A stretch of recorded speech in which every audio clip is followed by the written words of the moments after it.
기도 응답의 사람 하면 여러분 누구 떠오르세요? 조지 뮬러 떠올리죠. 조지 뮬러가 응답받았던 기도가 몇 번이라고 기억하십니까? 몇 번이요? 5만 번. 실은 저는 3만 번으로 기억하고 있었거든요. 저 어렸을 때 봤던 책에는 3만 번 응답받은 기도 응답의 비밀, 조지 뮬러 뭐 이런 책이 있었던 걸 기억해요. 그래서 3만 번이다 생각하고 있었는데 그렇게도 말씀드렸던 기억이 있는데 제가 어제 찾아보았더니 최근에는 5만 번 기도 응답받은 사람 조지 뮬러 이렇게 소개되고 있더라고요. 3만 번도 5만 번도 사실 대단하지요. 하루에 한 가지씩만 기도 제목을 드려도 80년 동안 끊임없이 기도하고 응답받아야 3만 번의 기도 응답이 가능하고 5만 번이면 그 이상이 되어야 되는데 사실 우리는 3만 번 기도하기도 어려운데 3만 번, 5만 번 기도 응답을 받았다 하니까 실로 대단하다라고 말씀드릴 수 있습니다. 그런 신앙의 거인을 만나는 거예요. 조지 뮬러 말입니다. 기도하면 응답받는 사람, 응답이 있는 기도를 드리는 사람, 우리는 그런 사람을 신앙의 거인이라고 생각합니다. 그리고 그렇게 생각하기 때문에 내 삶에 기도의 응답이 없는 것처럼 느껴지는 순간마다 부끄러움을 경험해요. 왜 나는 응답받지 못할까? 왜 내 삶에는 응답이 임하지 않을까? 이런 고민과 생각이 있는 거죠. 사랑하는 여러분, 올 한 해 동안 많이 기도하고 많이 응답받는 저와 여러분 우리 모두 되시기를 축복합니다. 아멘. 예, 기도하고 응답받는 은혜 놀라운 축복이죠. 그런 은혜가 있게 되기를 원해요. 그런데 정말로 그게 다일까? 여러분 오늘 다윗의 기도를 함께 살펴보시지요. 다윗 하면 하나님 마음에 합한 자라는 수식이 붙어 있고 늘 그렇게 하나님을 누리고 경험했던 인생으로 우리가 저를 기억하고 있습니다. 다윗의 시편이 시편 전체에서 반 정도 좀 넘게 된다라고 말씀드렸잖아요. 70에서 80편이 다윗의 시편이니까 사실 상당히 많은 부분이 다윗의 시라고 고백할 수 있는데 그 많은 시편들 중에 그 표제가 시편 그 위에 제목이 달려 있잖아요. 다윗의 기도라고 되어져 있는 시편은 단 2표뿐입니다. 다윗의 수많은 기도가 담겨 있는 게 시편이 맞는데 그 고백들 중에 다윗의 기도라는 표제가 붙어 있는 시편은 사실 2편뿐이라는 거예요. 여러분 하나님의 사람 다윗인데 다윗의 기도란 표제가 붙어 있는 시편이 2편이라고 하니까 이 2편에는 무언가 특별한 비밀이 담겨 있지 않을까 하는 기대를 해봅니다. 이렇게 기도했더니 응답받았다. 이렇게 기도했더니 주님께 역사하셨다. 이렇게 기도하는 것이 빠른 응답의 비밀이다. 이런 이야기들이 담겨져 있으면 얼마나 좋을까. 그런 기대를 가지고 이 2편의 시편을 살펴보았는데 사실 들여다보니까 그렇지 않다는 것을 깨닫습니다. 이 2편의 시편 중 앞에 시편이 시편 17편이에요. 근데 시편 17편 1절을 보면 이렇게 말씀하는데 함께 읽겠습니다. 시작. 여호와여 의의 호소를 들으소서. 나의 울부짖음에 주의하소서. 거짓되지 아니한 입술에서 나오는 나의 기도에 귀를 기울이소서 고백하고 있습니다. 이 기도의 시작이 무엇입니까? 하나님 나의 기도를 들어주십시오가 기도의 시작입니다. 나의 기도를 들어주십시오. 근데 여러분 이렇게만 시작되는 것이 아니라 본문을 보시면 6절에서도 이렇게 고백해요. 하나님이여 내게 응답하시겠으므로 내가 불렀사오니 내게 귀를 기울여 내 말을 들으소서. 그분이 아직 내 말을 듣지 않으신 것처럼 느껴지는 거죠. 주님 내 기도를 들어주십시오 고백하는 다윗의 고백을 듣습니다. 13절에서도 이렇게 고백합니다. 여호와여 일어나 그를 대항하여 넘어뜨리시고 주의 칼로 악인에게서 나의 영혼을 구원하소서라고 고백하고 있습니다. 계속해서 구원하소서, 응답하소서, 들어주소서라고 말하고 있는 다윗의 고백을 듣는 거예요. 이런 다윗의 기도인데 말입니다. 하나님이 응답하셨습니다라는 고백을 사실 이 시편에서 찾아볼 수 없습니다. 계속해서 응답하소서, 들어주소서, 구원하소서 고백하고 있는 다윗의 고백을 듣는 거예요. 이게 다윗의 기도였다는 거죠. 또 하나의 다윗의 기도란 표제로 되어 있는 시편이 오늘 대하는 시편 86편입니다. 17편과 86편이 다윗의 기도란 제목이 달려있는 두 개의 시편인데 사실 여러분 여기도 다르지 않아요. 1절부터 3절까지를 보시면 연속해서 응답을 구하는 고백이 이어지고 있는 것을 확인합니다. 1절부터 3절 같이 한번 읽겠습니다. 시작. 여호와여 나는 가난하고 궁핍하오니 주의 길을 기울여 내게 응답하소서. 나는 경건하오니 내 영혼을 보존하소서. 내 주 하나님이여 주를 의지하는 종을 구원하소서. 주여 내게 은혜를 베푸소서. 내가 종일 주께 부르짖나이다. 아멘. 여러분 본문을 보세요. 내가 응답받았습니다 고백이 있습니까? 없습니까? 없어요. 내게 응답하소서라고 고백합니다. 내 영혼을 보존하소서. 종을 구원하소서. 내가 종일 주께 부르짖나이다 고백하고 있는 다윗의 고백을 듣습니다.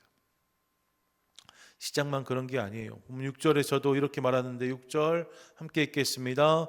여호와여 나의 기도에 귀를 기울이시고 내가 간구하는 소리를 들으소서. 16절 함께 읽겠습니다. 시작. 내게로 돌이키사 내게 은혜를 베푸소서. 주의 종에게 힘을 주시고 주의 여종의 아들을 구원하소서. 아멘.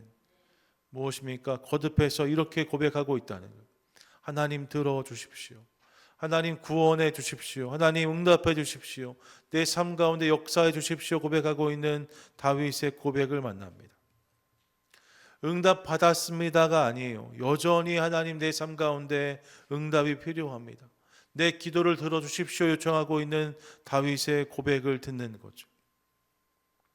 이것이 시편에서 만나는 다윗의 시, 다윗의 기도랍니다. 다른 시편들 속에서 다윗의 기도가 들어있지만 다윗의 기도란 표제를 붙잡은 시편은 두 편인데 이 두 편이 다 이런 내용들이라는 거예요. 그래서 어떤 이들은 이 두 편의 시편을 응답이 없을 때 드린 다윗의 기도라고 설명하기도 합니다. 그냥 다윗의 기도가 아니라 응답받지 못한 상황에서 드렸던 다윗의 기도라고 이 시편을 소개하고 있는 거죠. 여러분 3만 번 기도 응답 받은 사람 다윗, 5만 번 기도 응답 받은 사람 다윗이 아니랍니다. 다윗이라고 해서 항상 하나님 하면 주의 전에 나와 하나님이라고 부르면 그의 삶 가운데 감동이 임하고 응답이 있고 역사가 일어났던 것이 아니었음을 깨닫습니다. 그에게도 응답을 기다리며 발을 동동 구르고 불안해하면서 하나님 왜라고 묻는 시간이 있었다라고 성경이 말씀하고 있는 거예요. 다윗의 인생길에도 기도해야 될 제목들이 많았는데 그 모든 기도의 제목들이 즉각적으로 분명하게 응답된 것은 아니었다라고 말씀하고 있는 거죠. 물론 빠른 응답을 경험한 순간들도 있었습니다. 다윗이 기도할 때 그의 기도가 빠르게 응답된 적도 분명히 있어요. 하지만 반대로 기다림의 시간을 낳아야만 했던 그런 기도도 적지 않았다는 사실을 확인하게 되는 거예요. 이것이 다윗의 기도라는 거죠. 이 부분을 대하면서 우리가 깨닫는 영적인 교훈이 한 가지 있습니다. 그것은 신앙의 길을 걸으며 경험하는 기다림이 있다는 것입니다. 신앙의 길을 걸으며 경험하는 기다림, 같이 한번 고백하겠습니다. 시작. 신앙의 길을 걸으며 경험하는 기다림이 있습니다. 여러분 올 한해도 우리가 이 믿음의 길을 걸어가야 되는데 말입니다. 이 길을 가는 동안에 우리가 마주하게 되는, 우리가 만나는 기다림의 시간이 있을 수 있다는 거예요. 인생의 길을 걸으면 모든 이들이 경험하는 것이 바로 기다림이 아닐까 싶습니다. 다윗도 그랬다는 거예요. 다윗의 그런 모습을 대하면서 동일한 어려움과 답답함이 우리에게도 있는 것을 확인합니다. 기도가 잘 응답되지 않습니다. 계속해서 기도하는데 하나님의 침묵을 경험할 때가 있습니다. 간절히 부르짖는데 그분의 뜻을 깨달을 수가 없습니다. 분명히 작은 신음에도 응답하신다라고 했는데 작은 신음이 아니라 큰 소리로 외침에도 불구하고 나의 기도를 외면하신 것 같아서 지쳐갈 때가 있습니다. 주님이 조금만 보여주시면, 주님이 조금만 들려주시면 그러면 이 길을 끝까지 걸어갈 수 있을 것 같은데 말입니다. 그러지 않으신 것 같아서 실망과 낙심을 경험할 때가 있다는 거예요. 예, 우리에게도 응답되지 않는 기도가 있고 너무 오래 기다려야 되는 상황이 있다는 사실을 깨닫습니다.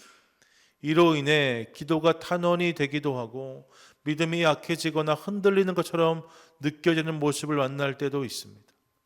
다윗이 그랬던 것처럼 우리에게도 응답을 기다리는 막연한 시간들이 있을 수 있다는 거예요. 내가 기도하면 늘 응답받는다가 아니라 기도했는데도 불구하고 여전히 응답되지 않은, 여전히 기다리고 있는 기도의 자리들이 얼마든지 있을 수 있다는 거죠. 여러분, 그럴 수 있어요. 믿음이 약해서가 아니에요. 하나님 날 사랑하시지 않으셔서가 아니에요. 다윗도 하나님 마음에 합한 자라는 평가를 받았는데 그에게도 그런 시간이 있다라고 말씀하잖아요. 여러분, 그럴 수 있다는 거예요. 그런데 바로 그 기다림의 자리에서 우리가 드려야 될 기도, 그 기도를 오늘 본문에서 확인합니다. 다윗의 고백인데 그게 본문 11절이에요. 11절 같이 한번 읽겠습니다. 시작. 여호와여 주의 도를 내게 가르치소서. 내가 주의 진리에 행하오리니 일심으로 주의 이름을 경외하게 하소서. 아멘. 오늘 이 고백 속에서 제가 주목하고 싶은 부분이 있는데 그게 후반절입니다. 일심으로 주의 이름을 경외하게 하소서. 같이 한번 읽지요. 함께 고백하겠습니다. 일심으로 주의 이름을 하소서. 아멘. 일심으로 주님을 경외하게 하소서. 이런 일심이라고 번역된 단어는 레바브라는 히브리어 단어인데, 레바브라는 단어는 마음이란 뜻입니다. 이 레바브란 단어를 단수로 기록함으로 하나의 마음을 표현했어요. 하나의 마음으로 이렇게 말하는 거예요. 그걸 일심이라고 한글 성경은 번역한 거예요. 킹 제임스 버전도 이 부분을 Unite my heart라고 번역해 놓았습니다. 내 마음을 묶으셔서, 내 마음을 합하셔서 주님을 두려워하고 경외하게 하셔서 고백하고 있는 거죠. NIV 성경은 조금 다르게 번역해 놨는데 Give me an undivided heart라고 번역해 놓았어요. 나눠지지 않는 마음을 나에게 주셔서, 나눠지지 않은 마음을 나에게 주셔서 하나님을 경외하게 하셔서 고백하고 있는 거죠. 여러분, 다윗에게도 기다림의 시간이 있었는데 말입니다. 그 기다림의 시간 속에서 그가 구했던 것은 나눠지지 않는 마음, 모아진 마음이었다라고 말씀하고 있는 거예요. 하나의 마음을 구한 것. 주님, 내 마음이 나누어지지 않게 해주십시오. 이렇게 기도했다는 거예요. 이 사실을 기억하고 싶습니다. 여러분, 기다림의 시간이 길어지면 가장 흔하게 나타나는 현상이 마음이 나눠지는 것입니다. 군대 누구 보내놓고 기다림의 시간이 길어지면 고무신이 뒤집어진단 말을 하잖아요. 버스를 기다리다가도, 뭐 미국에서는 물론 버스 타고 다니시는 분들 많이 계시지만 한국에서도 버스 막연하게 기다릴 때가 많이 있거든요. 기다리다가 버스가 너무 오지 않으면 그냥 전철 탈까, 택시 탈까, 걸어갈까, 이런 고민하게 되는 거예요.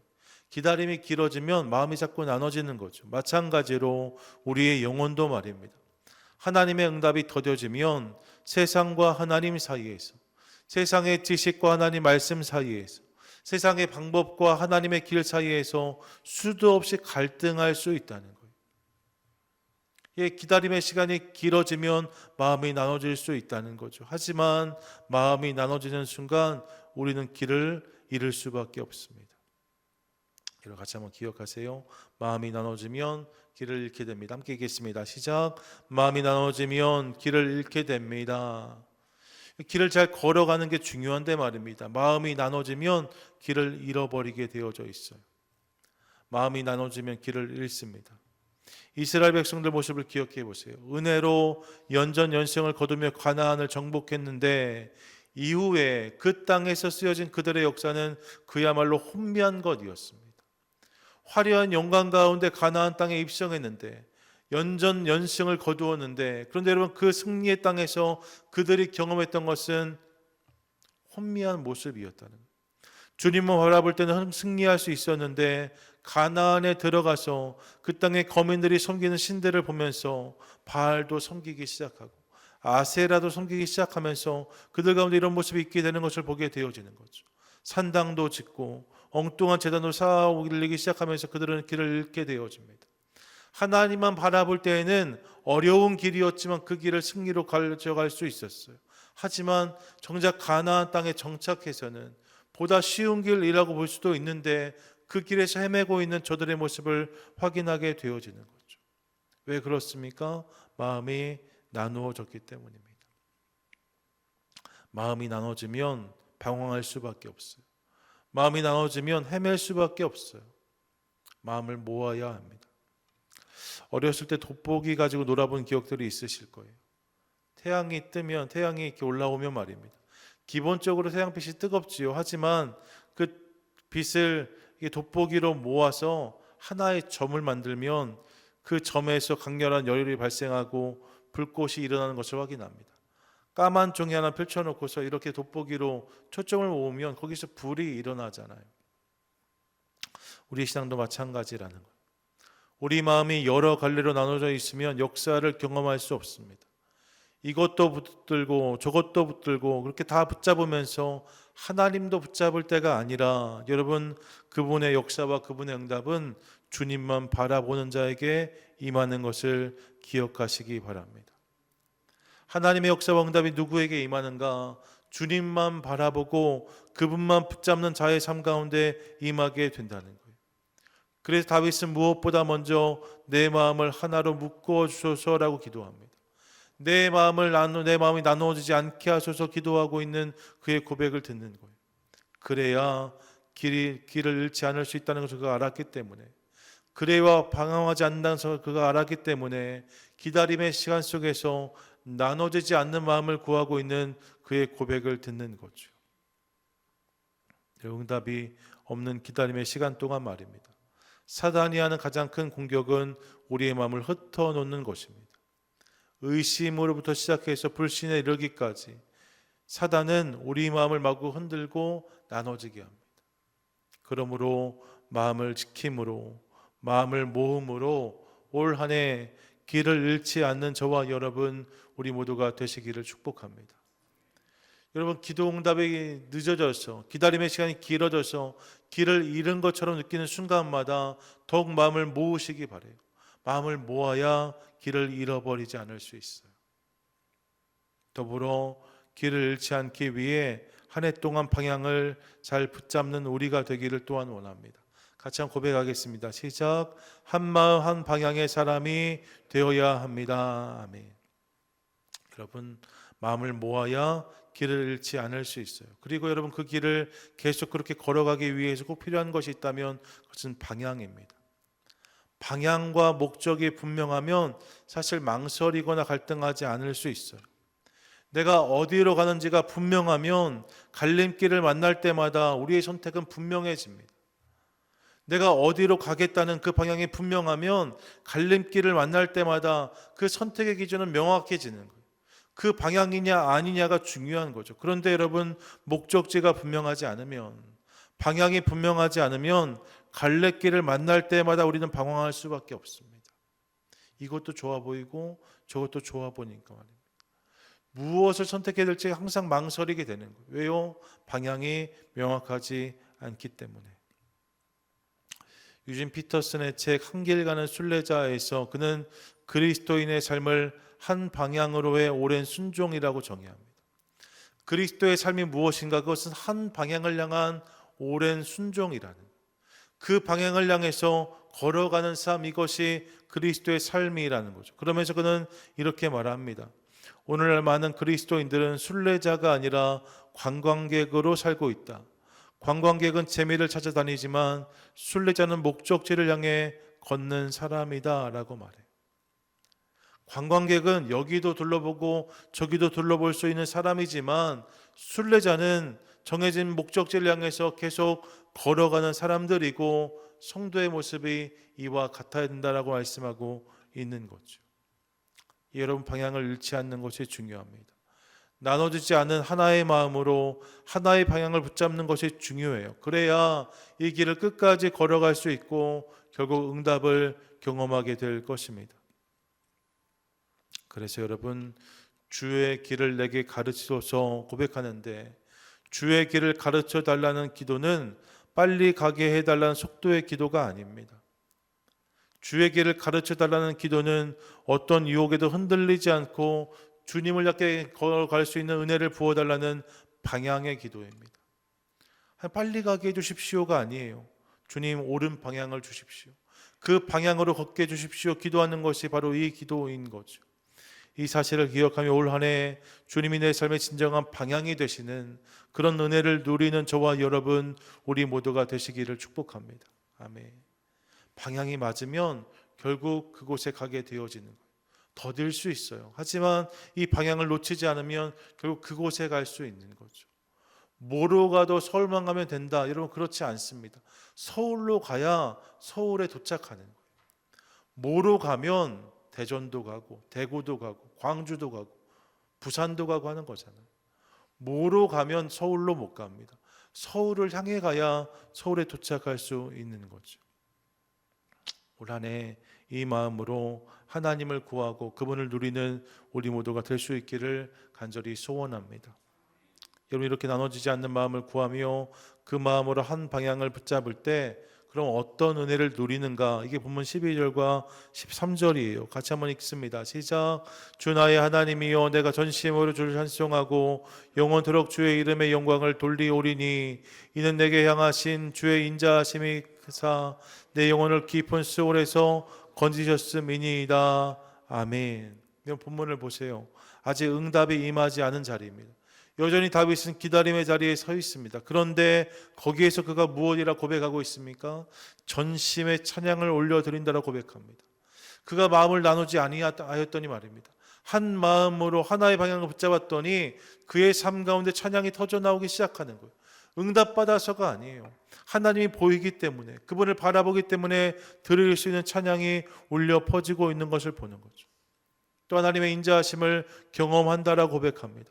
아직 응답은 없지만 그의 삶 가운데 임한 하나님의 위로가 있었다는 거예요.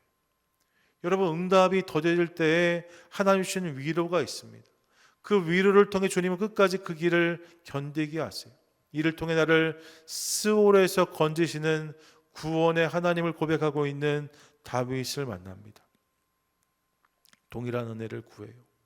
하나님을 향해 온 마음을 드리고 그분을 내 삶의 유일한 방향으로 붙드는 것을 통하여서 여러분 응답이 더딜 수 있지만 여전히 기다릴 수 있는데 말입니다. 그 자리에서 더욱 찬양하는 저와 여러분 우리 모두가 될 수 있기를 원하고 이를 통해서 그 여정에서 하나님께서 부어주시는 위로를 누리며 결국 그 길을 완주하는 저와 여러분 우리 모두가 될 수 있기를 간절히 소망합니다.